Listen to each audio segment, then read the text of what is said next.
Good morning students. अब हम अगले प्रक्रम पर चलते हैं, पाचन की क्रियाविधि।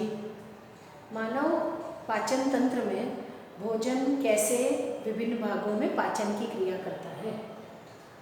पाचन की क्रियाविधि चालू होती है अंतर्ग्रहण से। अंतर्ग्रहण यानी भोजन को बाहर से ग्रहण करना, फिर पाचन, उसके पश्चात अवशोषण, स्वांगीकरण यानी रक्त में चले जाना और मल त्याग। अंतर्ग्रहण यानी भोजन को चबाना। भोजन को चबाना किसके द्वारा? कृंतक द्वारा काटा जाएगा, इंसिजर टीथ। अग्र चवर्णक और चवर्णक द्वारा चबाया, वहीं पीसा जाएगा। जीभ द्वारा लार ग्रंथियों से आए हुए लार को मिलाया और क्या बना दिया? बोलस बना दिया। बोलस यानी निवाला। बोलस क्या है? अर्ध ठोस गोला, यानी जिसमें लार और अच्छे से म्यूकस मिला दिया गया है। दूसरा है अंतर्ग्रहण में निगलना। हमारे कठोर तालु और कोमल तालु के द्वारा गले की प्रतिवर्ती क्रियाओं द्वारा एवं पेशियों की क्रमाकुंचन गति के कारण भोजन मुख गुहा से ग्रसनी में और ग्रसनी से ग्रसिका में निगल द्वार द्वारा धकेला जाता है। किसे धकेला जाएगा? बोलस को। बोलस यानी निवाला। निवाला को कहाँ धकेला जाएगा? निगल द्वार द्वारा ग्रसनी में धकेल दिया जाएगा। जब भोजन मुख में रहता है, यहाँ हमने बताया दांतों में द्वारा काटा जा रहा है, जीभ द्वारा उसमें लार रस मिलाया जा रहा है। भोजन के कुछ अणुओं का मुख गुहा में ही पाचन प्रारंभ हो जाता है।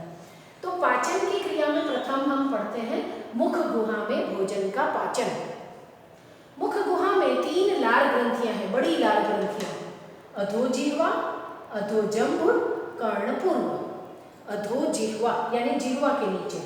अधोजंभ यानी मैक्सिलरी, सब मैक्सिलरी, मैक्सिला हमारी ऊपर के दांतों की जो हड्डी होती है उसके नीचे। और कर्णपूर्व यानी हमारे कान के नीचे, कर्णपूर्व। तीनों लार ग्रंथियों द्वारा लार को मुख गुहा में स्रावित किया जा रहा है जब मुख में भोजन आया। लार का पीएच 6.8 से 7.2, हल्का अम्लीय से हल्का क्षारीय। एंजाइम कौन से हैं? लारीय एमिलेस, इसको हम टाइलिन एंजाइम भी बोलते हैं। और दूसरा एंजाइम होता है लार में लाइसोजाइम, जो भोजन के साथ आए जीवाणुओं का मुख में ही पाचन कर देता है। मुख गुहा में स्टार्च का पाचन प्रारंभ हो जाता है। Carbohydrate, polysaccharide. कौन सा? एमिलेस। यहाँ हमने लिखा लारीय एमिलेस की उपस्थिति में पीएच 7.2 पर स्टार्च माल्टोज और डेक्स्ट्रीन में बदल जाता है। माल्टोज और डेक्स्ट्रीन, डेक्स्ट्रीन क्या है? 3 से 9 ग्लूकोज अणु युक्त, ग्लूकोज के अणु युक्त अणु, उसे कहते हैं dextrin. Disaccharide, maltose disaccharide. Disaccharide यानी 2 अणु मिलकर के बने, ग्लूकोज, फ्रक्टोज आदि। तो मुख गुहा में केवल स्टार्च का पाचन होता है पीएच 7.2 पर, और स्टार्च को डाइसेकेराइड और डेक्स्ट्रीन में बदल दिया गया। अब मुख से भोजन निवाला बनकर कहाँ आ गया? ग्रसनी। ग्रसनी से ग्रसिका में, ग्रसिका से ग्रसिका में किसी भी प्रकार का पाचन नहीं होता है। यह केवल भोजन को मुख गुहा से आमाशय को जोड़ती है। तो आमाशय में पाचन, आमाशय को हम जठर भी कहते हैं। हमें पता है आमाशय में जो हमारा भोजन आया या मुख गुहा में भोजन को क्या बनाया था हमने? बोलस। यहाँ भोजन यानी बोलस 3 से 4 घंटे तक रहता है। इनमें आमाशय में कौन कौन से एंजाइम मिलाए जाते हैं? निष्क्रिय पेप्सिनोजन, जठरीय लाइपेज और रेनिन। आमाशय की भित्तियों द्वारा हमने पहले पढ़ा है पेप्सिनोजन, लाइपेज और रेनिन नाम के एंजाइम स्रावित होते हैं। इसके अलावा आमाशय में क्या पाया जाता है? हाइड्रोक्लोरिक अम्ल। यह तीव्र अम्ल है, इसका पीएच 1.5 से 2 यानी अत्यधिक अम्लीय है। यह अम्लीय भाग क्या करता है? अत्यधिक अम्ल भोजन के कठोर भाग को गलाता है, उसको सड़ने से बचाता है और भोजन के साथ आए जीवाणुओं को अत्यधिक अम्लीय माध्यम में नष्ट किया जाता है। यहाँ जो एंजाइम निष्क्रिय पेप्सिनोजन लिखा है, यह हाइड्रोक्लोरिक अम्ल की उपस्थिति में सक्रिय पेप्सिन में बदल जाता है आमाशय के अंदर। अब यह पेप्सिन, सक्रिय पेप्सिन प्रोटीन का प्रोटियोज और पेप्टोन्स में पाचन कर देता है। यानी प्रोटीन को पेप्सिन एंजाइम pH 2 पर प्रोटियोज और पेप्टोन्स में बदलता है। हमारा दूध है, उसमें कैसिनोजन प्रोटीन है, दूध में कैसीन प्रोटीन पाया जाता है। तो कैसिनोजन प्रोटीन जो अभी घुलित अवस्था में है, स्कंदित नहीं है, थक्का जैसा नहीं है, स्कंदित नहीं है, गुलित प्रोटीन है, ये निष्क्रिय कैसिनोजन प्रोटीन है, वो रेनिन नाम के एंजाइम की उपस्थिति में दही में बदल देता है। इसको कर्डिफिकेशन कहते हैं। ये कैसिन प्रोटीन में, स्कंदित प्रोटीन, कैसिन प्रोटीन यानी स्कंदित प्रोटीन में बदल देता है। यह जो रेनिन नाम का एंजाइम है, ये इन्फेंट में, यानी जो बच्चे 2-3 साल तक की उम्र के हैं, जन्म से लेकर के, उनमें रेनिन एंजाइम पाया जाता है, क्योंकि उनका प्रमुख भोजन ही क्या होता है, दुग्ध होता है। छोटा बच्चा है, 1 वर्ष तक का बच्चा, वो अधिकतर उसका भोजन का ज़्यादा मात्रा क्या है, दूध, तो उस समय कौन रहता है, रेनिन। परंतु जैसे जैसे बच्चा बड़ा होता जाता है, रेनिन की मात्रा कम हो जाती है और मानवों में वयस्क अवस्था में रेनिन अनुपस्थित हो जाता है।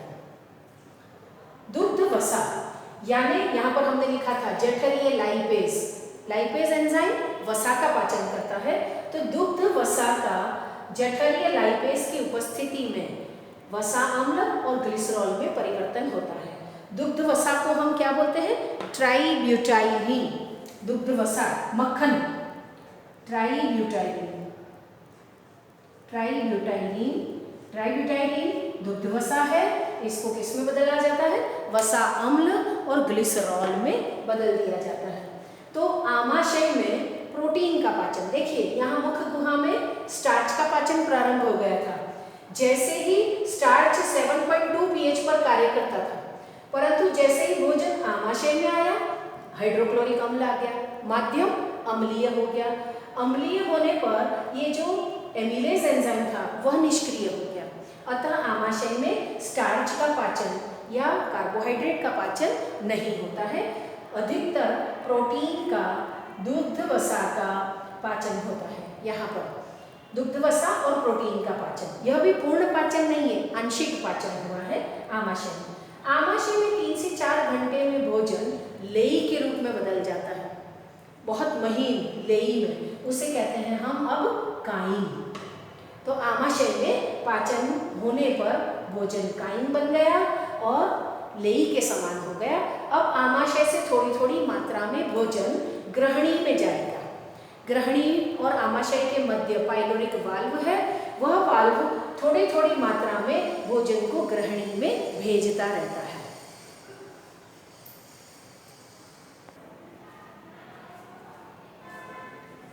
अब हम चलते हैं ग्रहणी में पाचन। ग्रहणी में काइम आ गया। यहाँ हमने कहा था आमाशय में काइम बनता है, ग्रहणी में काइम में पित्त रस मिलाया जाता है। यह छोटी आंत्र का प्रारंभिक भाग है, ग्रहणी ड्यूओडिनम। इसमें पित्त रस मिलाया जाता है जो पित्ताशय से आता है। पित्त लवण, पित्त रस में पित्त लवण उपस्थित है। पित्त लवण का अध्रुवीय भाग वसा में घुल जाता है, ध्रुवीय भाग जल में विलय हो जाता है, जो वसा की बड़ी बड़ी गोलिकाओं को छोटी छोटी बूंदों में तोड़ देता है। इसे हम वसा का पायसीकरण कहते हैं। तो पित्त का प्रमुख कार्य वसा की बड़ी गोलिकाओं को छोटी छोटी बूंदों में तोड़ देना, उसे कहते हैं पायसीकरण। अब ग्रहणी में अग्नाशय रस भी आता है, अग्नाशय नलिका द्वारा, यह हमने पहले वीडियो में देखा है। अग्नाशय रस क्षारीय है, इसका पीएच कितना है, 8 से 9। इसमें लवण उपस्थित होते हैं, सोडियम और पोटेशियम के कार्बोनेट और बाइकार्बोनेट होते हैं। ये लवण अम्लीय माध्यम को क्षारीय माध्यम में बदल देते हैं। अम्लीय माध्यम किसका, आमाशय का। आमाशय में स्ट्रॉन्ग एसिड थे, तो एसिड का अम्लीय माध्यम यहाँ क्षारीय माध्यम में बदल दिया जाता है। किसके द्वारा, अग्नाशय रस से आने वाले लवणों द्वारा एवं पित्ताशय से आए हुए पित्त लवणों द्वारा, क्योंकि यहाँ पर सोडियम और पोटेशियम के कार्बोनेट और बाइकार्बोनेट है, यहाँ पित्त लवण में भी कार्बोनेट उपस्थित होता है। एंजाइम कौन कौन से होते हैं ग्रहणी में, ट्रिप्सिन, काइमोट्रिप्सिन, इलेस्टेस एवं कार्बोक्सीपेप्टिडेस। ये एंजाइम अग्नाशय द्वारा आते हैं। अग्नाशयी रस में ट्रिप्सिन, काइमोट्रिप्सिन, इलेस्टेस, कार्बोक्सीपेप्टिडेज आदि। अब ट्रिप्सिन ट्रिप्सिनोजन रूप में, यहाँ जहाँ ट्रिप्सिनोजन, काइमोट्रिप्सिनोजन, ये जन जन शब्द क्या बताता है? ये निष्क्रिय एंजाइम है। तो ट्रिप्सिनोजन और काइमोट्रिप्सिनोजन निष्क्रिय एंजाइम है। ये एंटेरोकाइनेज एंजाइम की उपस्थिति में सक्रिय ट्रिप्सिन सक्रिय काइमोट्रिप्सिन में बदल जाता है। तो पहले ग्रहणी के अंदर अग्नाशय द्वारा निष्क्रिय एंजाइम स्रावित हुए। ये निष्क्रिय एंजाइम एंटेरोकाइनेज, जिसको हम आंतरीय हार्मोन कहते हैं, आंतरीय एंजाइम कहते हैं, आंतरीय रस वाला, ये एंटेरोकाइनेज ट्रिप्सिन और काइमोट्रिप्सिन को ट्रिप्सिनोजन और काइमोट्रिप्सिनोजन को सक्रिय ट्रिप्सिन और काइमोट्रिप्सिन में बदलता है। अब ये सक्रिय ट्रिप्सिन प्रोकार्बोक्सीपेप्टिडेज, यहाँ देखिए एक के बाद एक क्रम में एंजाइम सक्रिय हो रहे हैं। पहले ट्रिप्सिनोजन सक्रिय हुआ, फिर काइमोट्रिप्सिनोजन सक्रिय हुआ। ये ट्रिप्सिन अब अन्य प्रोकार्बोक्सीपेप्टिडेज जो कि निष्क्रिय है, प्रोइलेस्टेस जो कि निष्क्रिय है, इनको यह ट्रिप्सिन सक्रिय कार्बोक्सीपेप्टिडेज और सक्रिय इलेस्टेस में बदल देता है। तो ये दोनों पुनः कैसे हैं? निष्क्रिय। और इनको ट्रिप्सिन किसमें बदल देता है? सक्रिय कार्बोक्सीपेप्टिडेज और सक्रिय इलेस्टेस में बदल देता है। अब ये सारे सक्रिय एंजाइम कैसे पाचन कर रहे हैं? प्रोटियोज और पेप्टोन्स को, जो कि आमाशय में बन गए थे, आमाशय में बड़े प्रोटीन को हमने किस में चेंज कर दिया था? प्रोटियोज और पेप्टोन। यहाँ प्रोटियोज और पेप्टोन जो आमाशय से आए हैं, उनको ये ट्रिप्सिन और काइमोट्रिप्सिन डाइपेप्टाइड और ट्राइपेप्टाइड में तोड़ देता है, यानी और अधिक सरल किया। अब ये डाइपेप्टाइड को कार्बोक्सीपेप्टिडेज एमिनो अम्ल में बदल देता है, यानी ये सरलीकृत रूप हो गया अमीनो अम्ल। स्टार्च, यहाँ स्टार्च भी आ गया, ये अग्नाशयी एमिलेज है, यानी अग्नाशय द्वारा आया एमिलेज एंजाइम। पहला एमिलेज एंजाइम जो मुख गुहा में बना था, वह तो आमाशय में निष्क्रिय हो गया था। अब यहाँ पर जो अग्नाशय रस से एमिलेज एंजाइम आ रहा है, वो स्टार्च, या हमने मुख गुहा में बताया था, मुख गुहा में लारी एमिलेज माल्टोज और डेक्स्ट्रीन थे, उनको ओलिगोस, बाकी बचे स्टार्च को माल्टोज और ओलिगोसेकेराइड में बदल देता है। यहाँ पाइसीकृत वसा भी हमने ऊपर पढ़ा, पाइसीकरण वसा का, यानी बड़ी वसा गोलिकाओं को छोटी बूंदों में तोड़ दिया था, इसे हमने पाइसीकृत वसा कहा। पाइसीकृत वसा अग्नाशयी लाइपेज की उपस्थिति में वसा अम्ल और मोनोग्लिसराइड में टूट जाती है। डीएनए और आरएनए का भी पाचन डीएनएज आरएनएज द्वारा न्यूक्लियोटाइड में कर दिया जाता है। तो यहाँ हमने पढ़ा ग्रहणी में पाचन।